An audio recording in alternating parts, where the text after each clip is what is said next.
يا أيها الناس اتقوا ربكم الذي خلقكم من نفس واحدة وجعل منها زوجها وبث منهما رجالا كثيرا ونساء واتقوا الله الذي تساءلون به والأرحم إن الله كان عليكم رقيبا يا أيها الذين آمنوا اتقوا الله وقولوا قولا سديدا يصلح لكم أعمالكم ويغفر لكم ذنوبكم ومن يطع الله ورسوله فقد فاز فوزا عظيما. أما بعد, my dear brothers and sisters, while preparing for khutbah, I usually go back and then find out the different topics where khatib were coming and giving khutbah in this masjid or in Al-Uthman masjid. It's very important, my dear brothers and sisters, that each and every single individual, even if they are kids, we are responsible for our own kids. It's not necessarily that you have to have your own kids. As a matter of fact, each individual, he or she will have nieces, you have nephews. So we are responsible for the young generation.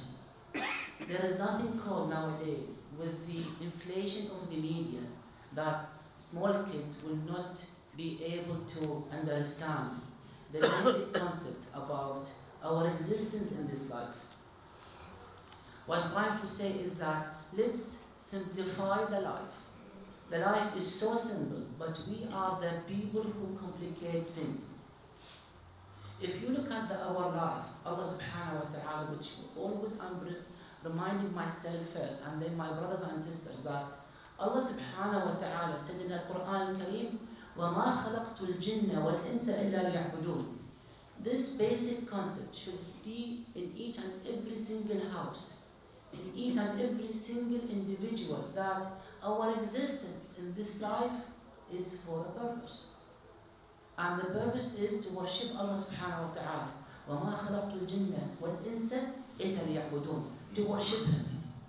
You as a human being, look at yourself. How are you going to define your worshipping Allah subhanahu wa ta'ala? The way how you would love Allah subhanahu wa ta'ala will accept your deeds. In a simple matter, the life of our existence is a journey. A journey means that you have to be prepared. If we decided now to have a spring break, there are quite a few families are deciding to travel around the globe. And when they decided ahead of time. They would love to buy the cheapest ticket and then they will choose their destination. Let's bring this idea to our life. If we are in Kuwait, we're going to travel somewhere around the globe. You have a departure and a landing, wherever you will go there. So this will be called the journey. Our journey in this life started the moment you came out from your mom's tummy, your date of birth. This is the departure. But nobody knows when will be the timing of destination. When you're going to land. Look at it carefully, my brothers and sisters, and always teach your kids. I started with kids because kids, if they will be grown in a good manner and attitude and thinking and realizing how important their existence in this life, they will be able to be the future leaders for their own Islamic community. A journey means that you have to be prepared, not only with money, prepared mentally. You secure your hotel, you secure your bucket, you secure everything during that journey. What about ourselves? The day will come where our destination will be somewhere in the globe. Being Kuwaiti is not necessarily that I will die in Kuwait. I may die somewhere, anywhere in the globe. The same thing applies for those people who doesn't belong to this country. One day will come and everybody knows that there are friends of our friends whom they are not Kuwaitis. They passed away while they are in Kuwait. They didn't even have a thought that their destination, their landing will be in Kuwait. But the matter is that you have to understand the death, the landing, nobody knows exactly when will be the time. Let's be more constructive in our thinking about the journey. The recipe of a successful journey in this life from the Islamic point of view consists of 5 items. Number 1 is the hope. Nowadays, with the ongoing global issues, we have some discomfort, we have some depression within ourselves, looking around our brothers and sisters whom they've been tortured for the last whatever years. But don't lose hope with Allah subhanahu wa ta'ala. This is the beauty of this religion, that you shouldn't lose hope. Allah subhanahu wa ta'ala promised all of His followers, all those who believes in Allah subhanahu wa ta'ala, that this is not their life. Each individual being exposed to calamities, to tests. You have to be tested. Those brothers and sisters in Syria, they've been tested so much for Allah subhanahu wa ta'ala to find them, how they will be able to withstand the calamities. For us, always the question comes, how I can help them? We can help them with so many different types of help. It's not necessarily you have to be there, but the minimum thing is that to think about them in each and every single time you are doing your salat, each and every single time you are praying and doing sujood. Always have a portion of your prayers, a portion of your dua for your brothers and sisters who've been tortured around the globe. This is the minimum thing. The other thing, you know about it. Either you help them with the support by money, help them with the support of clothes, and so on and so forth. So always think that a hope is there. This is number 1. I mentioned because nowadays most of our friends and colleagues having so much, they are hopeless. I said no. In Islam, Prophet Muhammad sallallahu alaihi wasallam, he never lost hope in Allah subhanahu wa ta'ala. When Abu Bakr radiallahu anhu was with Prophet Muhammad sallallahu alaihi wasallam, in that cave, he had a little bit of a worrisome that the people will come and they will catch them. Prophet Muhammad sallallahu alaihi wasallam told him, what do you think? 2 people and Allah is with them. So this is the idea of how to keep hope, and it never become dark. One day will come, the sun will shine. The other one is that you have to have the energy to inspire each and every single individual in your community. Always with that energy, be positive. Don't ever let shaitan, because shaitan is always behind us to let us to be away from Allah subhanahu wa ta'ala. He will always tell you, you commit this sin, don't ask for tawbah. It's too much. Every time you are doing sin, you ask for tawbah. Of course, you are hopeless. Don't ever listen to shaitan. Allah subhanahu wa ta'ala loves His own people.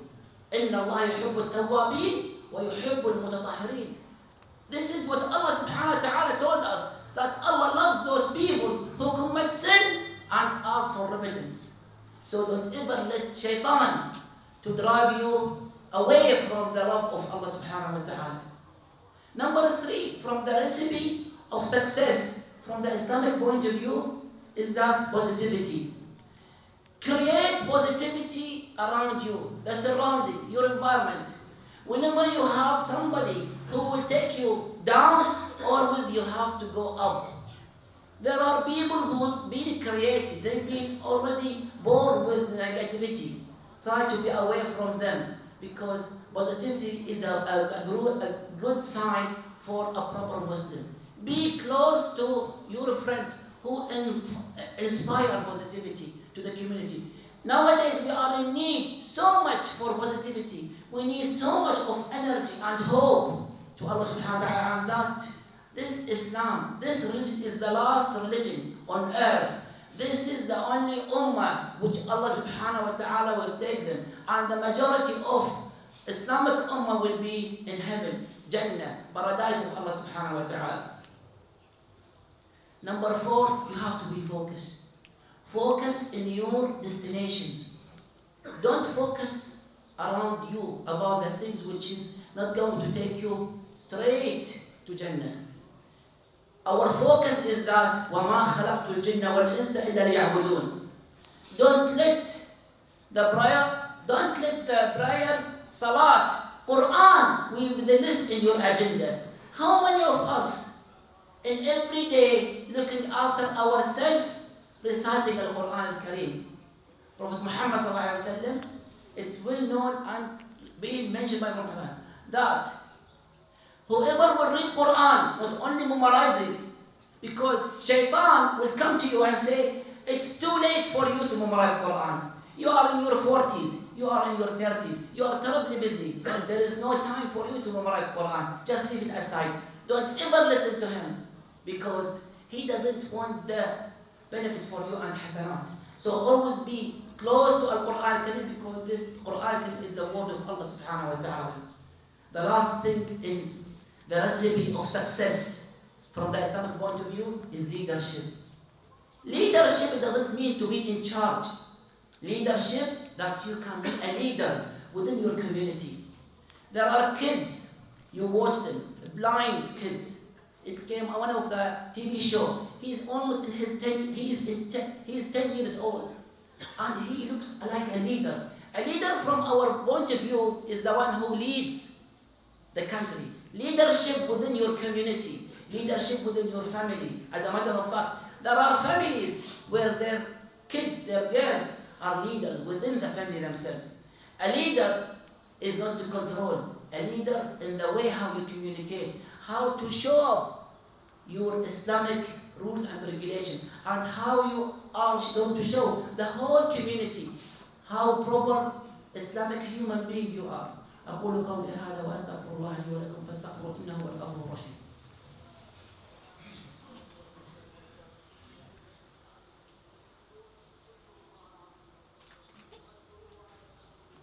الحمد لله رب العالمين والصلاة والسلام على سيدنا محمد وعلى آله وصحبه وسلم أجمعين. أما بعد. Two things before we conclude our khutbah today, my brothers and sisters.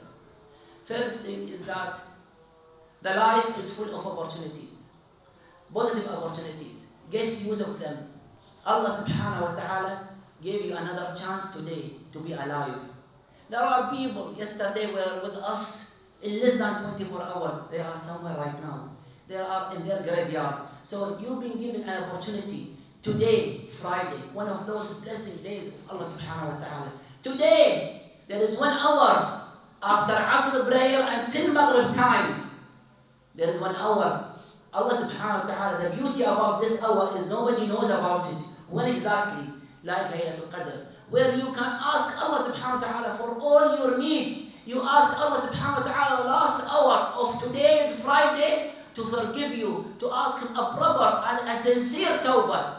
Believe it or not, my brothers and sisters, if you ask for a sincere tawbah, as of today, have the trust of Allah subhanahu wa ta'ala, He will wipe everything. And you never know. Could be this is the true tawbah. You're gonna do it today, and that tawbah will take you out straight to Allah subhanahu wa ta'ala's paradise.